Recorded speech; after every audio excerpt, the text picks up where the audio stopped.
Max, if Spencer Lenu shapes up you this weekend, what do you do? Oh, there's not much you can do on the rugby league field.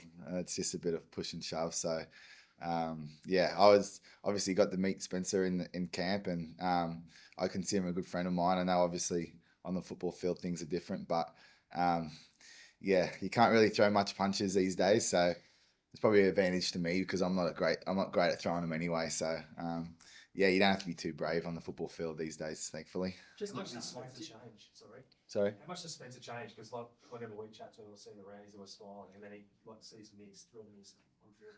Yeah, I obviously had the pleasure of playing with him and against him, and yeah, he's fiery, and that's his sort of personality. So, yeah, he sort of I guess once he crosses the white line, he sort of turns into a different fella. But that's what makes him a good footballer, and that's what's exciting, I guess, to sort of come against him on Friday night. Is it worth trying to wind him up then? Like, is it because he can cross that line, and if he leaves a man down, it's good for you guys.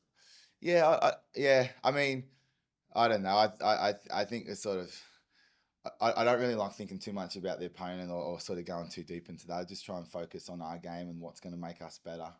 So I don't think firing anyone up, like firing people too. I would focus on us and sort of us trying to bring our best performance and whatever version of Spencer we get, we'll see Friday night. Mate, you're going to kick off to him, right? Well, yeah, Berto was just in here, so he's going to be kicking where he kicks, and yeah, we're going to be tackling where we tackle. Max, what have you seen from Bailey Haywood in the last little bit to make you think he's going to be up for the challenge of starting at hooker maybe for the next little bit?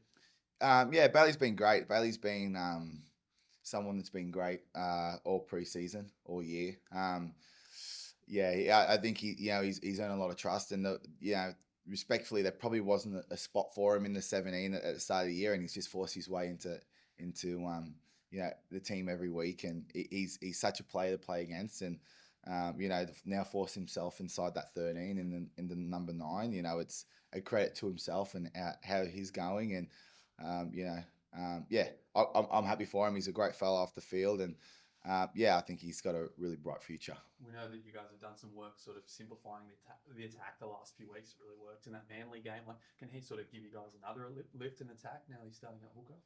Yeah, I think he's got great service. I think Bailey's biggest attribute is his communication and the way he works with teammates. I feel like he makes us all better. So yeah, everyone speaks about the greatest compliment you can get is a player that players want to play with, and he fits into that mold. So attack and defense everywhere in the field. He's always there or in the picture. So I think he makes us a better team all around. And how have you seen sort of Reid handle that? I guess moving back to the bench, maybe playing a slightly smaller role in this team. Yeah, it's obviously been tough for Reid, but I think he's been great around the place, and still encouraging Bailey and giving me pointers and doing stuff that great leaders do. So he's been great in sort of handling everything, and I understand it could he's in a tough situation as well, and it's not really a discredit to him or how he's going. It's just more of a credit to Bailey and how he's been performing. So tough position for Reid, but I feel like he's handled it really well. Max, the Bulldogs have been linked to potentially going over Tino Fasuamala Army. Now it's going to go on the open market. What could he add to his team? Yeah, Tino's a great player. I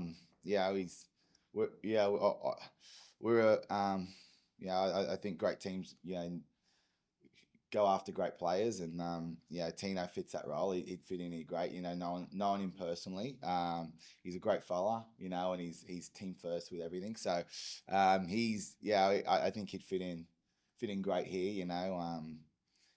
Obviously we see what he does on the field, but knowing him personally, I think what we're building in these four walls is great. And the personalities we're going after, and he's a great personality. So it'd be great if we could land someone of his caliber. When teams are looking for a big player like that, as a player yourself, is it important that they fit into your culture? Like you said, that Tino would be someone who would fit in? Yeah, for sure. I'm not the guy calling the shots upstairs for signing blokes and that, but I know it's something that they hold really important. The type of personalities, more so over performance, and I think what we have here, coaching staff wise, is we have great coaches here. They can coach a lot into a player, but personality is someone's personality, and you can't really dictate, what they do. So I think that's something really important. When they get here, that they're good people, and yeah, as I said, I'm not really calling the shots, but I know the people that are. It's really important for people. So Tino's a great fella.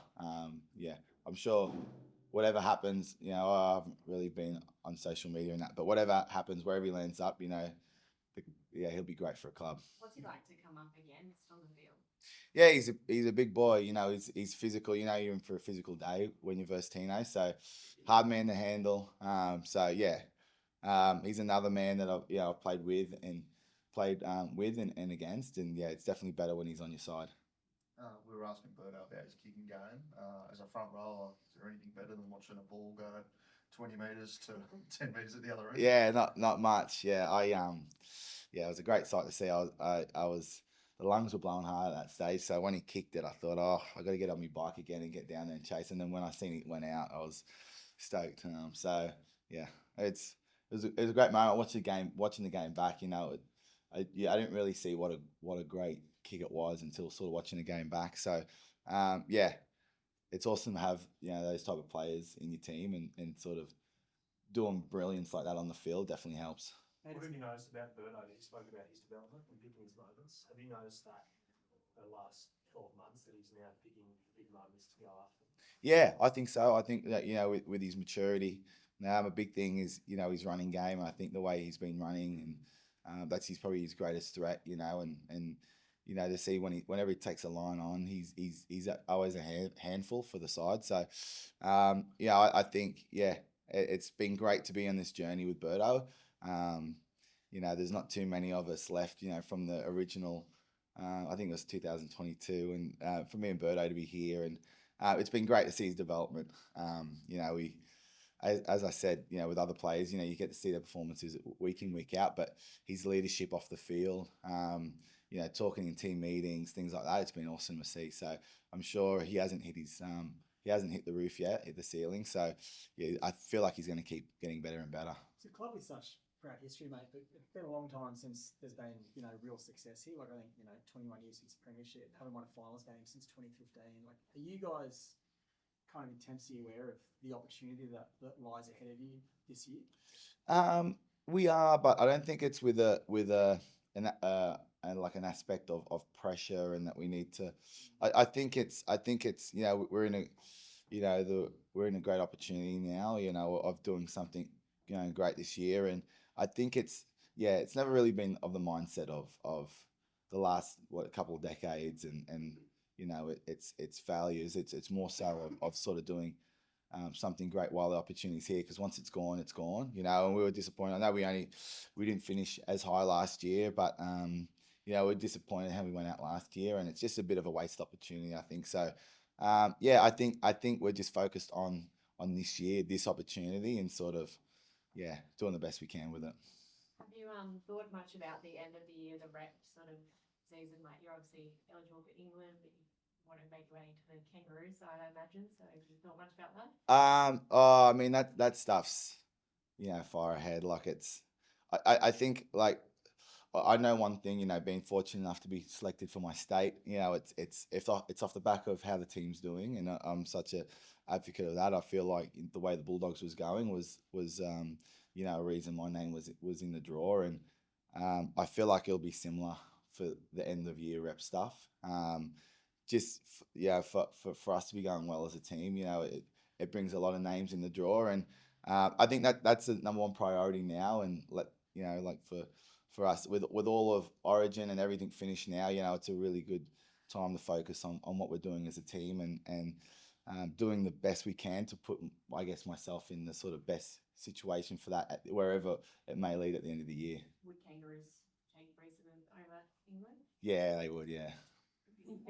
Pro Tracy? I don't know. I don't know. We have our big session today, so I think it might be a touch and go. I think he might be a touch and go. Every time I've been asking him the last couple of weeks, and he's saying he's feeling great. So I thought he was playing 2 weeks ago, but Probably asking the wrong bloke.